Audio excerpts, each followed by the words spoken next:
कि लाहौर में सरदार लतीफ मूसा साहब को गिरफ्तार कर लिया गया है। सलमान अकरम राजा को गिरफ्तार कर लिया गया है। अभी तो हम शेम के नारे लगा रहे हैं। उस दिन से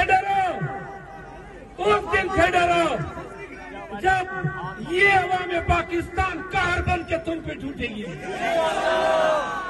याद रखो पाकिस्तानियों, ये खौफ और ये कानून का एहतराम, ये हम कानून का एहतराम करते रहेंगे।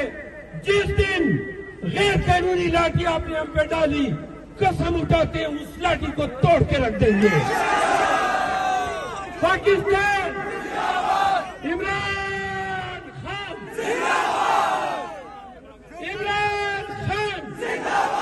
पीटीआई पाकिस्तान अल्लाह आप सबको खुश रखे।